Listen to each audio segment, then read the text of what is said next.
Agriculture शब्द आपने तो जरूर सुना होगा और अब जानते भी होंगे कि एग्रीकल्चर क्या है। एग्रीकल्चर को हिंदी में कृषि या खेती करना कहते हैं। आप किसी दूर दराज गांव से बिलोंग करते हैं तब आपने एग्रीकल्चर को काफी पास से जिया होगा कि एग्रीकल्चर क्या है। वही अगर आप किसी टाउन से हो तो आपने एग्रीकल्चर को जरूर महसूस किया होगा। आपकी थाली में जो तरह तरह के पकवान होते हैं ना, तरह तरह की सब्जियां होती है, सब की सब एग्रीकल्चर की तो देन है। एग्रीकल्चर से संबंधित ही एक और टर्म है जिसे कहते हैं ऑर्गेनिक एग्रीकल्चर, जो हमें प्रकृति, मनुष्य और जानवरों को नुकसान पहुंचाए बिना एग्रीकल्चर सिखाता है। ऑर्गेनिक एग्रीकल्चर से संबंधित आपकी जिज्ञासा को शांत करने के लिए द एग्री स्मार्टेक आपके लिए वीडियो फुल डिटेल में लेकर आया है। तो चलो वीडियो शुरू करते हैं और जानने का प्रयास करते हैं कि ऑर्गेनिक एग्रीकल्चर क्या होता है।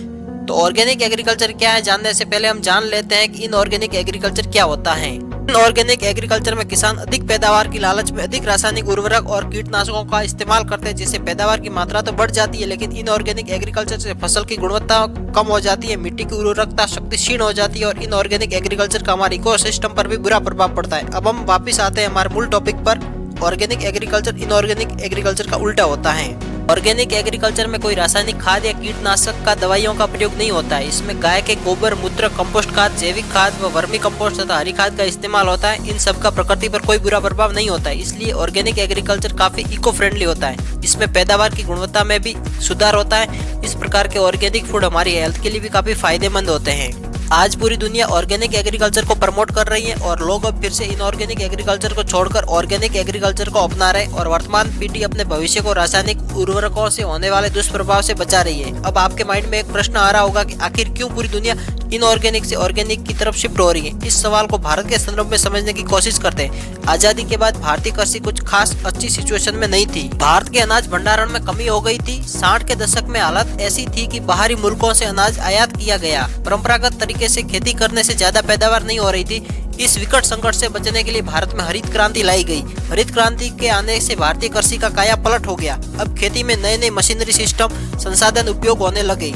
इसी के साथ खेतों में ज्यादा पैदावार के लिए कई प्रकार के आर्टिफिशियल फर्टिलाइजर प्रयोग किए जाने लगे। हरित क्रांति का भारतीय कृषि पर बहुत बड़ा प्रभाव पड़ा। गेहूं के उत्पादन और चावल के उत्पादन में 2 गुना इजाफा हुआ और भारत बहुत जल्द अनाज की समस्या से बाहर निकल गया। और हरित क्रांति की बदौलत भारत अनाज के मामले में स्वावलंबित बन गया। लेकिन कहते हैं ना, जो चीज हमारे लिए कभी वरदान होती है वही चीज कभी श्राप भी बन जाती है। हुआ कुछ ऐसा ही कि हरित क्रांति के कारण रासायनिक उर्वरकों के बेहिसाब प्रयोग से धरती विषाक्त होने लगी। अधिक सिंचाई की वजह से कई जगहों पर भूमिगत जल स्तर काफी नीचे चला गया। इनऑर्गेनिक एग्रीकल्चर से जो पौधों के डंठल होते हैं उनका इस्तेमाल किसान चारों के रूप में करने लगे, जिससे पशुओं की सेहत पर भी इसका ज्यादा प्रभाव पड़ा। कीटनाशकों के छिड़काव से फायदेमंद कीट थे वो लुप्त हो गए। इससे हमारा इकोसिस्टम काफी कुप्रभावित हुआ। इन सब की वजह से ही ऑर्गेनिक एग्रीकल्चर पर जोर दिया जाने लगा और आज स्थिति यह है कि पूरी दुनिया ऑर्गेनिक एग्रीकल्चर की ओर शिफ्ट हो रही है। अब हम जानते हैं कि ऑर्गेनिक एग्रीकल्चर के क्या क्या फायदे हैं। पहला तो ये कि ऑर्गेनिक फूड का सबसे बड़ा बेनिफिट यह है कि जो ऑर्गेनिक फूड होते हैं उनमें किसी भी प्रकार के हानिकारक रासायनिक तत्व नहीं होते हैं, जो इंसानी सेहत के लिए काफी फायदेमंद होते हैं। दूसरा, ऑर्गेनिक एग्रीकल्चर से किसानों को आर्थिक स्तर पर काफी फायदा होता है। ऑर्गेनिक फूड दुगने दाम में बेचे जाते हैं और बाजार में इसकी मांग भी बनी रहती है। जैसे ऑर्गेनिक गेहूँ 40 से 45 रुपए किलो, सरसों का ऑर्गेनिक ऑयल 200 रुपए के करीब बेचा जाता है, जो सामान्य दाम से दुगुना है।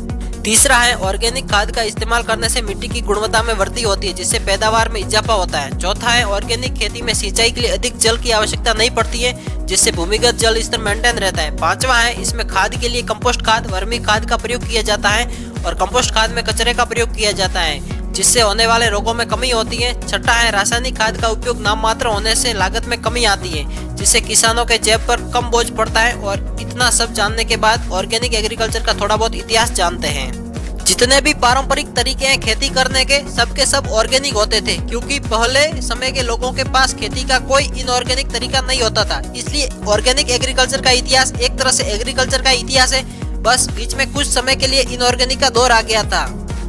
फिर से विश्व भर की सरकारें ऑर्गेनिक एग्रीकल्चर को बढ़ावा दे रही हैं और कई एनजीओ भी इस क्षेत्र में कार्यरत हैं और वे किसानों को प्रशिक्षित करते हैं। ऑर्गेनिक एग्रीकल्चर को लेकर किसानों की भी जागरूकता बढ़ाई जा रही है। आज यूट्यूब पर भी कई सारे किसानों की सक्सेस स्टोरी हैं जो ऑर्गेनिक एग्रीकल्चर से लाखों कमा रहे हैं और बाकी किसानों के लिए प्रेरणा का स्रोत बने हुए हैं। आइए अब हम जान लेते हैं कि किस किस देश में ऑर्गेनिक एग्रीकल्चर की क्या क्या स्थिति है। वैसे तो आज पूरे विश्व में ऑर्गेनिक एग्रीकल्चर की सकारात्मक लहर दौड़ी है, लेकिन फिर भी कई सारे देश इस दौड़ में काफी ज्यादा आगे तो कई सारे देश बहुत ज्यादा पीछे हैं। Research institute of organic agriculture के 2018 की रिपोर्ट के अनुसार ऑस्ट्रेलिया, अर्जेंटीना, चाइना और यूनाइटेड स्टेट के पास सबसे ज्यादा ऑर्गेनिक लैंड है। भारत में भी ऑर्गेनिक एग्रीकल्चर को सपोर्ट करने के लिए भारत सरकार ने परंपरागत कृषि विकास योजना लॉन्च की, जिसका उद्देश्य किसानों को शामिल करते हुए ऑर्गेनिक प्रोडक्ट के डोमेस्टिक प्रोडक्शन तथा सर्टिफिकेशन में तेजी लाना है। इसके साथ एशिया, यूरोप, अफ्रीका आदि के महादेशों में भी ऑर्गेनिक एग्रीकल्चर पर काफी जोर दिया जा रहा है। वैसे दोस्तों, आपको समझ आया होगा कि ऑर्गेनिक एग्रीकल्चर क्या है और ऑर्गेनिक एग्रीकल्चर में क्या क्या फायदे हैं, इसका इतिहास क्या है और पूरे विश्व में इसके प्रति क्या प्रतिक्रिया है। ये सब जानने के बाद द एग्री स्मार्ट टेक को उम्मीद है कि ऑर्गेनिक एग्रीकल्चर से जुड़ी सारी जानकारी आपको मिल गई होगी और पसंद भी आई होगी।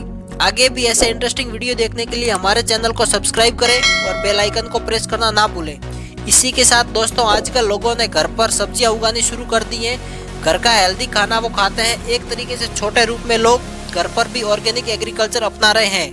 वैसे काफी लोग इस दिशा में कार्य कर रहे हैं और आप भी करना चाहते हैं तो हमारी तरफ से आपको शुभकामनाएं। आपको ये जानकारी कैसी लगी हमें कमेंट बॉक्स में जरूर बताएं। तो मैं दीपक मिलता हूँ आपको अगले वीडियो में, तब तक के लिए धन्यवाद।